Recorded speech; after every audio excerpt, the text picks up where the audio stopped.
Good morning. Welcome to the Unitarian Universalist Congregation of Cleveland. I'm Reverend Randy. My pronouns are they, them, and I'm delighted to be with you in worship today on this Easter morning. Whether you're with us in person or joining us online, I'm so grateful that you're able to be with us today. If this is your first time with us, I'll invite you to fill out the visitor's card. It's in the pew rack in front of you, hopefully. And if not, the ushers may have a little stash in the back if you pop your hand up. But if you want to know more about us or you have some questions, you want to get on a mailing list and have us send you more email into your inbox, we can do all of those things. So if you fill this out, you can put it in the offering plate when that comes around later in the service. If you are new to Unitarian Universalism, I'll just let you know that we are a covenantal faith tradition. A lot of faith traditions focus on the vertical and individual relationship with the divine, and we focus a lot more on the horizontal and how we build meaningful relationship, covenantal relationship with one another. And it does not matter who you are to enter into that covenant. It doesn't matter who you love or how you identify or what your theology is. What matters is that we are able to create beloved community together with one another. And so on this Easter morning, we are doing something a little different than our usual. In a lot of places around us, there are congregations that are celebrating the resurrection of Jesus today. And we are considering what it might mean for us as Unitarian Universalists to take the example of Jesus and discern what it might mean for us to be embodiments of the divine and what it might require of us. So we're going to have a few reflections from different voices throughout the service today, and we're going to do a lot of singing. We're going to begin that today. Oh, you know what else I was supposed to tell you about? I was supposed to tell you about our QR code on here. Inside your order of service, there's a QR code that you can use if you want to let us know that you're here today for contact tracing. The only reason that we use the information from that QR code is if somebody lets us know tomorrow, by the way, I was in the worship service singing with everybody and I am positive for COVID. And so we let people know that they might want to take precautions. We're in the green zone in Cuyahoga County, so we're pretty happy about that, but we still want to take the precautions that we can to keep everybody safe and healthy. And once you're done scanning that QR code and doing all of that stuff, you can put your phones on silent so that they don't make all the beepy little noises. We're happy with human noises, but we don't want all the electronic noises in our worship service for some reason. We haven't quite opened our space to all electronic voices. If you're worshiping at home, do whatever you want to do. So, for our chalice lighting and call to worship today, we are going to sing together, Filled with Loving Kindness. It's hymn number 1031, which is in the teal hymnal. Some of you already know the words. Filled with Loving Kindness is our call to worship today.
filled with that loving kindness, may we take a moment now to greet one another. And if you see an unfamiliar face, please make a special effort to make that person welcome in our worship today.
Well, good morning,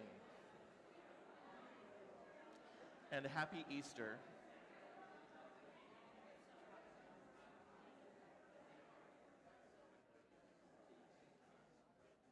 For this Easter, our little Easter basket comes with a thing we don't always have, which is a text. A text this morning. This is from the Gospel of Matthew. This is from chapter 9, verses 16 to 17. Words of Jesus.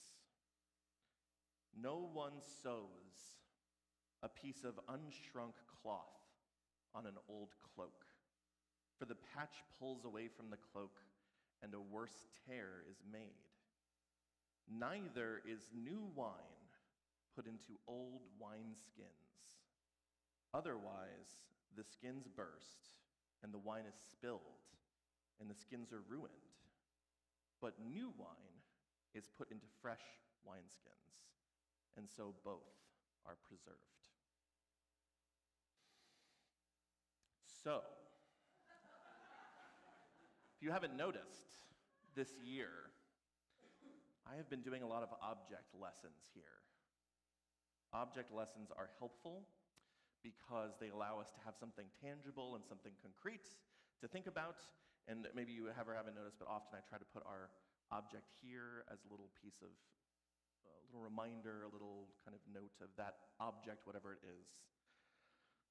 So I had that in mind, thinking about this passage, because this is also an object lesson. It's not an object lesson that would have occurred to me. I don't actually have a wineskin to bring today.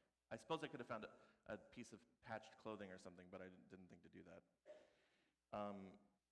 It's interesting to think about this as an object lesson, just because this is such a thing that's so far away from our way of thinking. The context for this is really kind of out of hand. But it's important actually to think about how different wine drinking would have been for a Jewish person in Palestine in 2,000 years ago. For one thing, there's not a lot of, there's no wine shops. There's not like I go to wine, when I get my wine, it's in a bottle, a non-reactive glass bottle, and the nice lady at Heinen's helps me pick it out. It's very nice. But, the ancient world, wine is there because if you drank grape juice, it would kill you because it was full of bacteria and things. So you ferment the wine, and now it's safe to drink. And also, there's alcohol in it, so there's that. But the premise of this whole passage is the idea that this is like kind of an ongoing cycle, because we don't use skins anymore for wine, but you would actually be putting this into like an animal hide. And the idea is that, of course, when wine ferments, if you've ever seen a fermentation before, if you've ever made bread before or something like that, a fermentation is this active, roiling process. It's full of gases and movement. It's dynamic. All this stuff is going on. So if you had made wine in a wineskin, that skin expanded with the ferment, and then when you used it, now that skin had been pushed to its extreme. So if you tried to make wine in it again, it wouldn't have anywhere else to go. It would burst. You would never do that. That would be a way to just make terrible choices. And so this is the image that Jesus uses in this passage to teach about something. This is the object lesson that Jesus chooses. And I'm thinking about it because I think what Jesus is getting at here is this really, really hard, complicated idea. And my sense is that this is not one thing Jesus teaches, but rather Jesus teaches about this all around the place, trying to get at the shape of this big idea. And this is one of them. So to understand that, I feel like understanding what it is to be a sage, a Jewish sage in the first century, is really crucial to knowing why wineskins are so important. If you're a Jewish person in the first century, you are the inheritor of a heritage about covenant with God that is full of promise and full of hopefulness about a nation that is together and self-governing and complete unto itself. That's your experience. But at the same time, the world you're in is one ruled by a draconian, invasive colonial power from thousands of miles away. Because if you're a Jewish person in the time of Jesus, Rome rules everything around you. There's nothing else outside of that. At the same time, that covenantal promise, all those ideas about what it meant to be a child of Abraham, this part of this tradition, it was changing because the world was becoming less tribal, more globalized.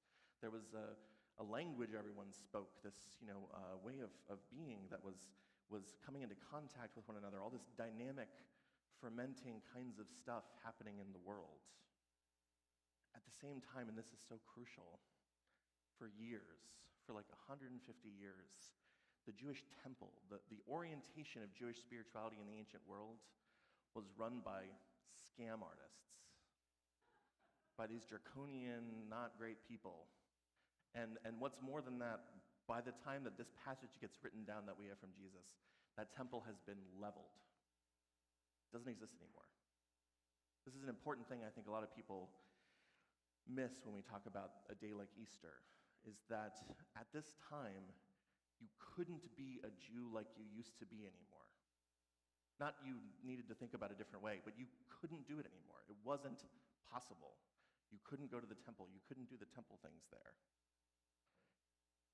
This world of change, this world of ferment, and all these things that are going on.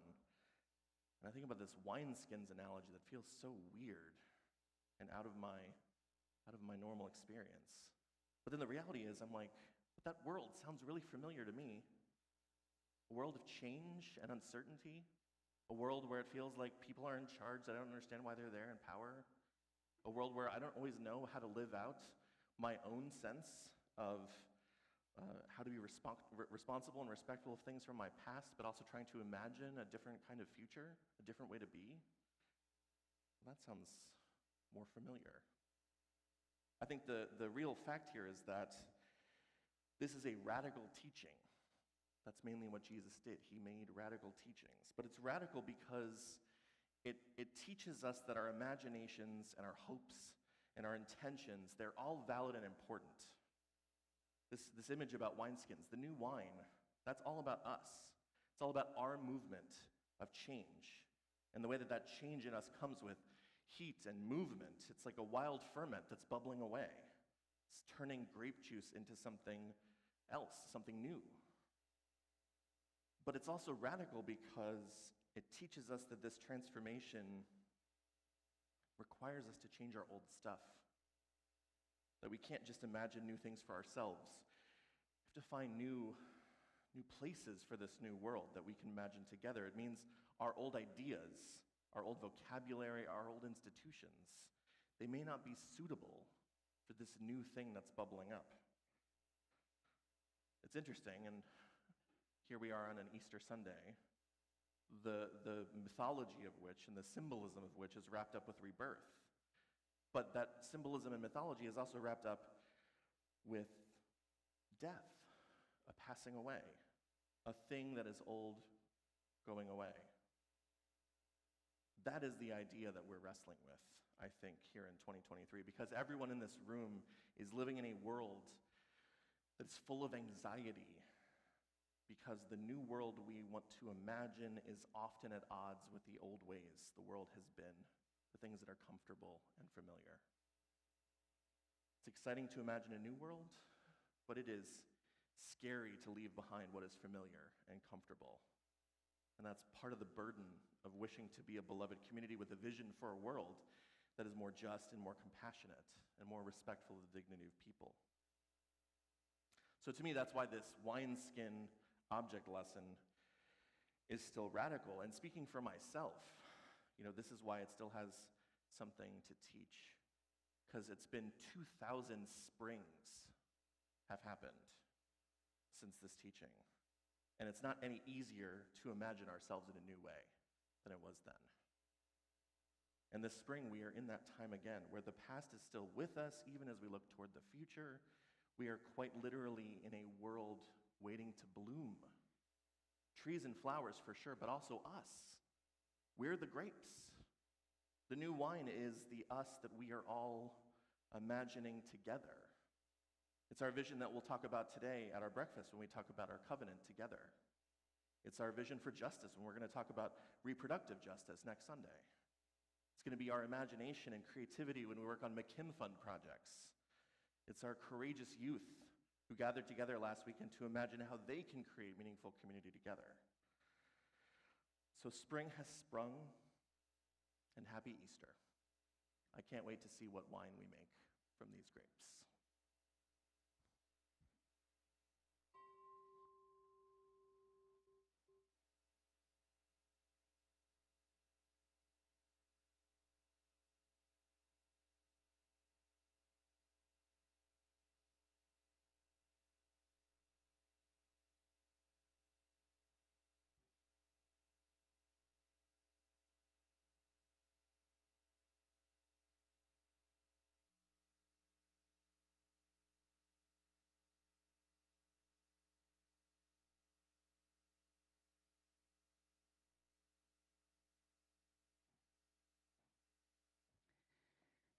As a response, I invite us to sing together, Return Again. It's hymn number 1011 in the teal hymnal. It may be one you're familiar with, but we'll sing this several times and let it seep in a bit for us.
Now is the time in our service where we share our joys and concerns.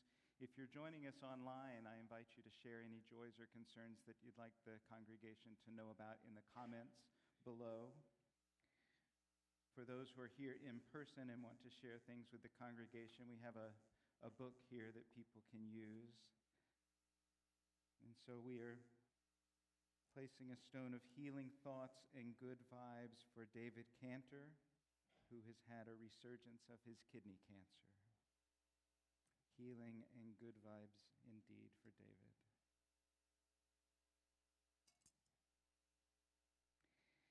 And a stone of good thoughts and healing for Tom, who had a stroke recently. This is Peggy Lagodny's brother-in-law, Tom. Good thoughts and healing for Tom.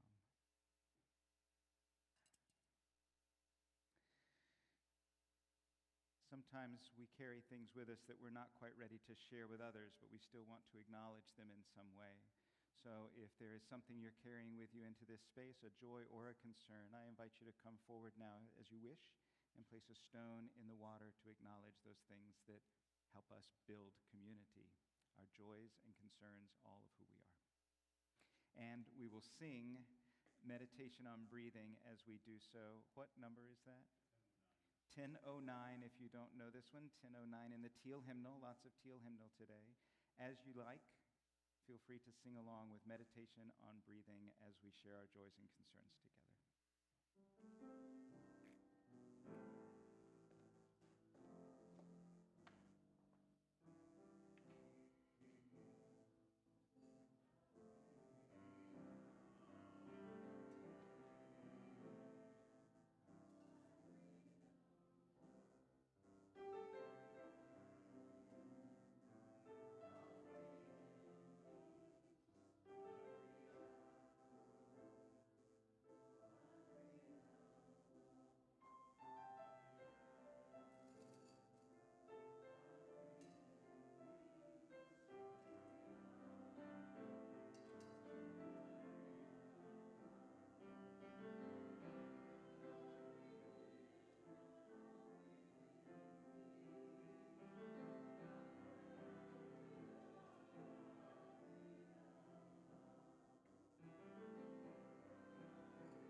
We place a stone for those joys or concerns shared online today.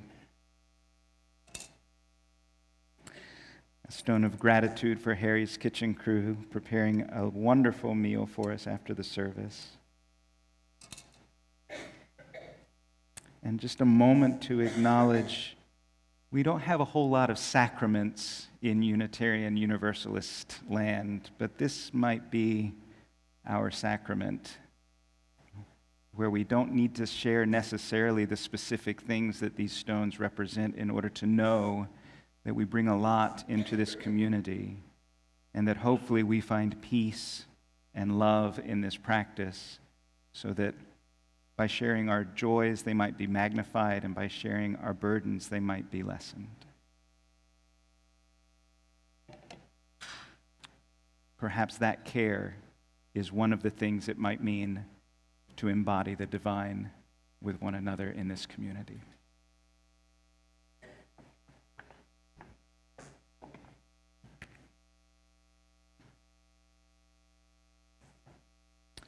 We now welcome Dana with a reflection.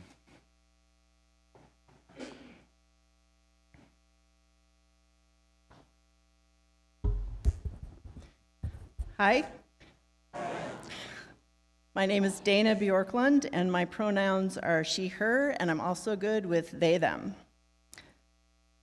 No one sews a piece of unshrunk cloth on an old cloak, for the patch pulls away from the cloak and a worse tear is made. Neither is new wine put into old wineskins, otherwise the skins burst, and the wine is spilled, and the skins are ruined, but new wine is put into fresh wineskins, and so both are preserved. I am a preacher's kid. My father was a very liberal United Methodist minister. I don't remember believing in a supernatural being, and I thought Jesus was a cool guy, but just a human. I have degrees in anthropology and information science. From me, you're going to get the viewpoint of an atheist, agnostic, preacher's kid, Unitarian, Universalist, anthropologist, librarian. So when I read this short passage, I had more questions than answers. I don't get it. I don't get the logic of comparing, repairing or reusing something with spiritual or personal growth like this. I'm not sure I even agree that you need to clear out the old in order to bring in the new. Maybe that makes sense when the vessel is finite and you just can't stuff more into it, like the exploding wineskin. But we're talking about something infinite, ideas, thoughts, beliefs. For me, it's more evolution than change o presto. We build on knowledge that comes before us. It's passed down through generations of philosophers, scientists, educators, scholars, journalists, families, you name it. That's how societies work, from the smallest to the largest. We need to learn how to live together from other people, whether that's directly or through some kind of communication. So I'm not perfectly aligned with the wineskin analogy, or maybe not at all. I am, however, interested in the patching. I don't personally have a cloak, so I'm going to use coat as an analogy. I think most of us have coats. So we've got our old coat. It's very useful. It serves us well, but it's got a tear. The weather is getting in, and we can't just leave it. So what do we do now? We would probably just get a new coat. Who doesn't like a new coat? But this is a special coat, and Jesus tells us we can patch it, as long as we make sure the patch is right for our coat. I like this better because it allows us to hold on to what was before in the ways that were working for us. And it encourages us to evaluate the new thing. I don't know if Jesus ever patched his own clothes, but I have, and much more goes into it than just pre-shrinking the cloth. I want the patch to match, or at least complement my coat. Are the materials compatible? We don't want the patch to destroy the coat because of some weird chemical reaction. Do the colors clash, or do they make me feel good and happy? Am I trying to force something that doesn't fit my values? We need to consider tension.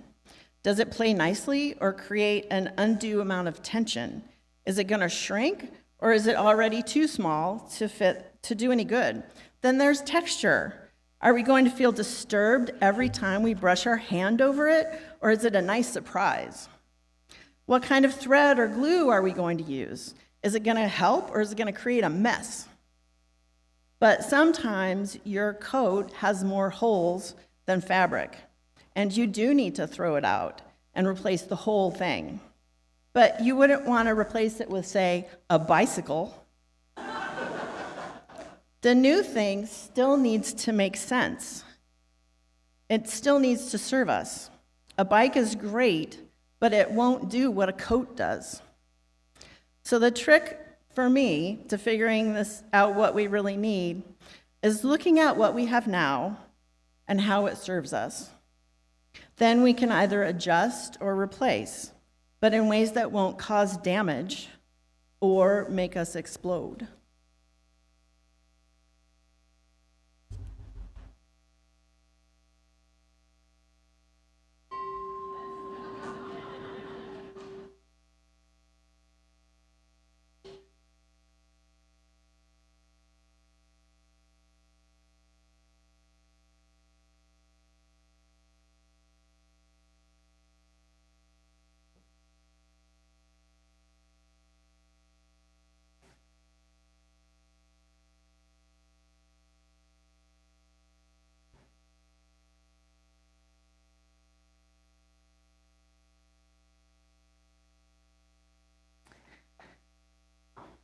We sing again as a response, Return Again.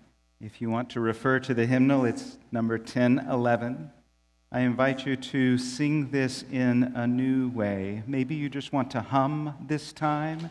Maybe you want to sing the other part while one part is happening. It could be around. Maybe there's something else that you want to do as we experience this song together. Return Again.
I guess since the choir is coming forward, I'll use this microphone so I'm not in their way. But we're going to take our offering today for My Recovery Day. For those of you who are visiting with us, I just want to let you know that 100% of the offering that we take up on Sunday morning goes out into the community. We have pledges that support the work of this congregation, but on Sunday morning, the money that we receive goes to organizations in the community that are living out our Unitarian Universalist values. And today that organization is My Recovery Day. Almost half of all adults in the United States have been impacted by substance abuse disorder in their families. And years ago, the medical community reached consensus that addiction is a complex, chronic brain condition, and yet people who suffer from addiction continue to be blamed for their disease. We often unintentionally view those individuals as being morally bankrupt or as having made a conscious choice to become addicted. And so for this and a lot of other reasons, hope is not guaranteed for people who experience substance abuse disorder in their families.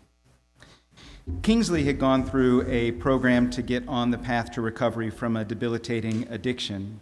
And after going through sober living housing, Kingsley felt discouraged and overwhelmed. When it came time to focus on having a means of support and even just basic household appliances, Kingsley was really unprepared for everything involved in starting again on the other side of addiction. So for Kingsley, the relationship with My Recovery Day started with a microwave. Through a social worker, Kingsley was able to get a basic kitchen appliance from My Recovery Day's Recovery Bank, which is a free resource for individuals to get smaller appliances, kitchenware, general household, and bathroom items.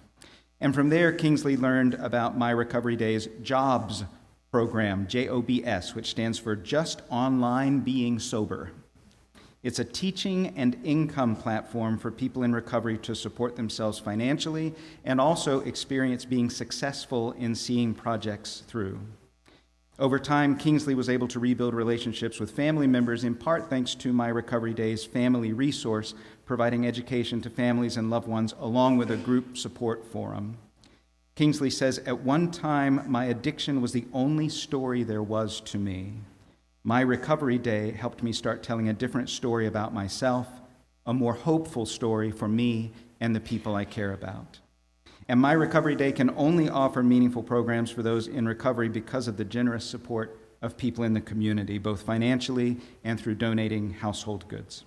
So I invite you to give generously within your means to help My Recovery Day continue empowering individuals to tell new, hopeful stories as they rebuild their lives." And you can put cash in the plate as it comes around, or you can use Cash App. Our handle is $capital UUCC 44122.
Thank you, choir.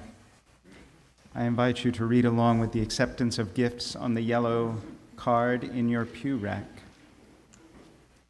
We offer these gifts with gratitude, and we acknowledge the constant gifts of time, talent, and treasure that strengthen and nourish this congregation as a reflection of our commitment to community within and without, our purposeful spirituality that is ever searching and growing, and our intentional actions that lead to greater justice in our congregation, our city, our nation, and our world. And we now hear a reflection from Mary Allan.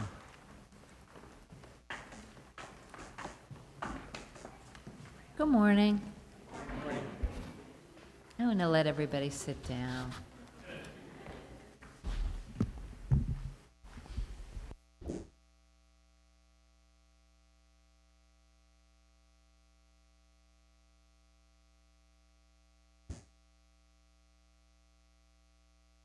Okay.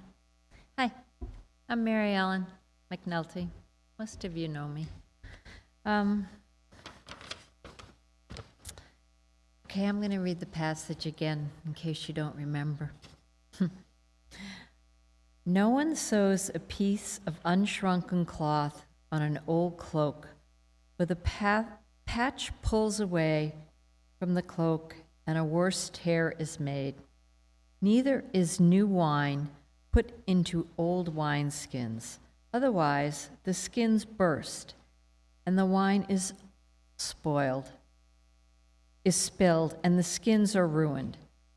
But new wine is put into fresh wineskins, and so both are preserved. First of all, I'm a sewer, so I love this parable. You must think of something new if you have unshrunken cloth.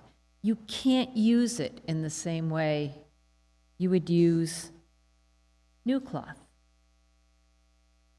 Or old cloth. It's obvious. It's a different kind of cloth. It's just different.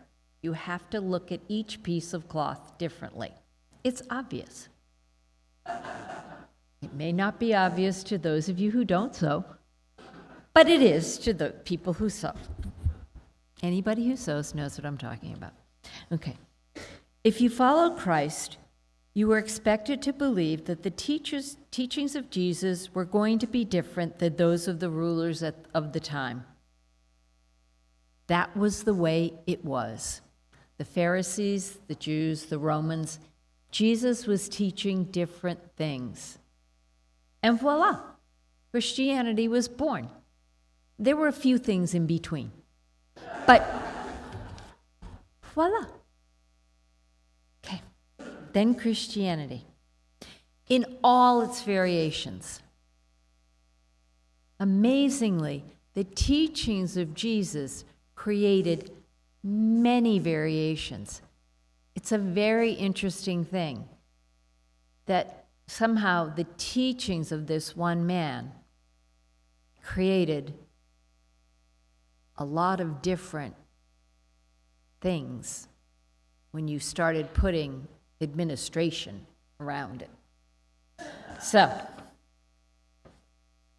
But if you believe in the Christ-like attributes and the teachings, wouldn't you think that the newness of thought that Christ preached would continue to flourish? Just like when I'm working on different kinds of cloth, they all react differently, and I need to be able to react to those differences if I want to get the most out of the cloth. I need to keep adjusting my thinking. I can't say, well, I worked on this kind of cloth today, so that's going to be the same as this other kind of cloth tomorrow, because it's all the same, it's cloth. I mean, if Christ was thinking new things, why would he stop thinking on Thursday and not think on Friday, Saturday, Sunday, and Monday? It makes no sense to me. that Christ would stop thinking new things. It makes no sense.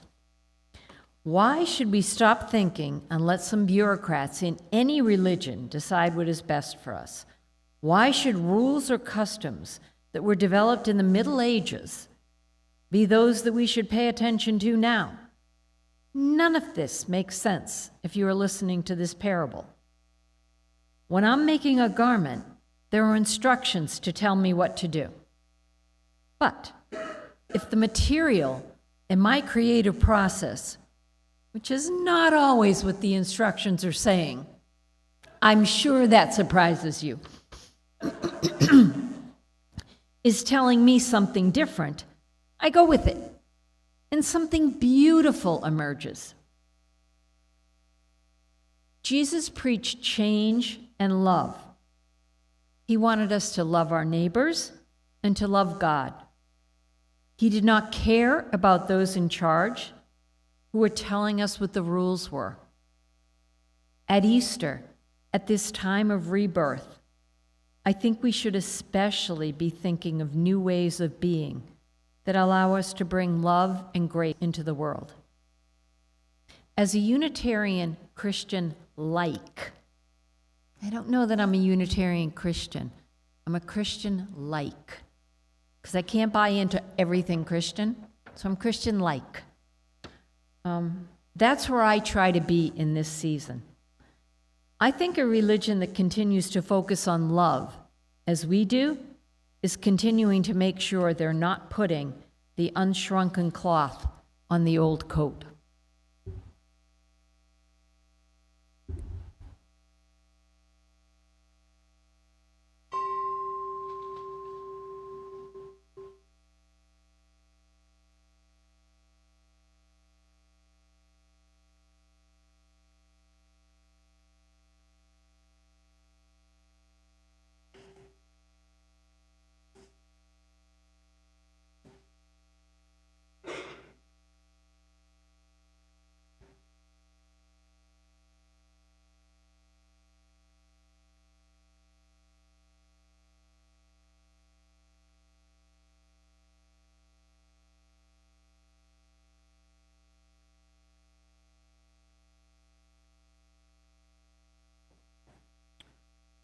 Once more we sing as a response, Return Again. It's number 1011 in the teal hymnal.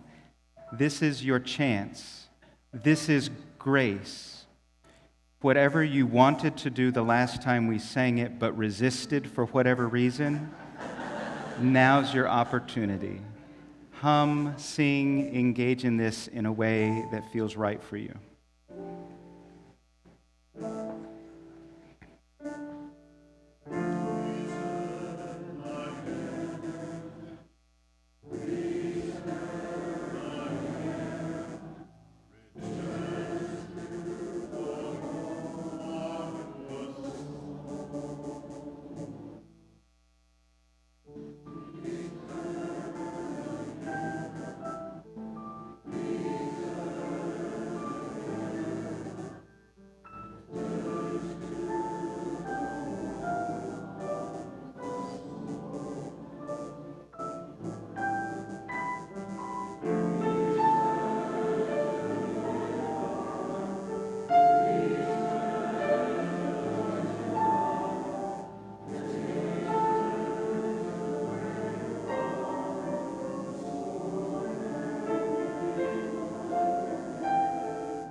You can't mistake it. The season is upon us. This world outside full of daffodils and trees with buds, full almost to bursting. The season is upon us for blooming and for mending. So let us all go forth from this place with a vision for the new world we can create together, full of justice and compassion, and full of excitement about this new thing that is bubbling up in our own beloved community.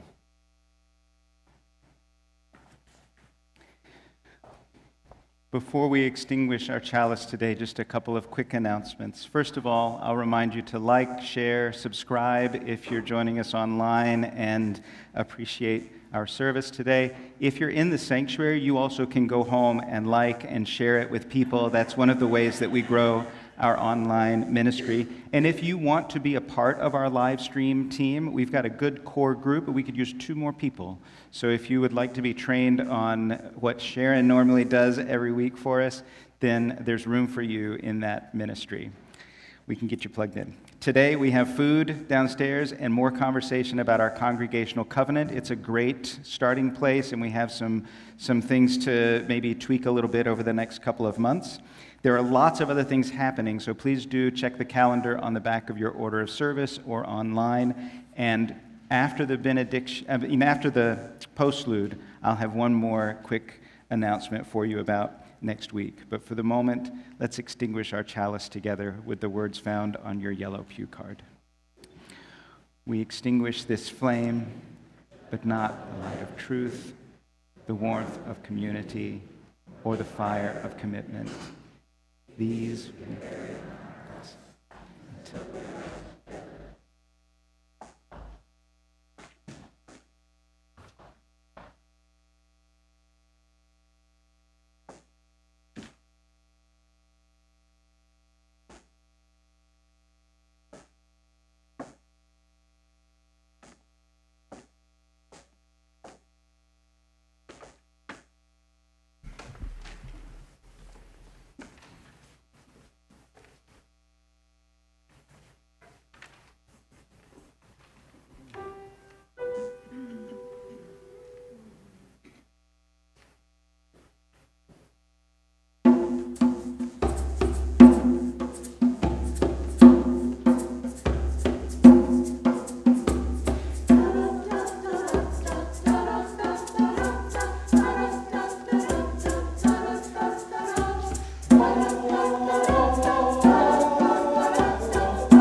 You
Cross, cross,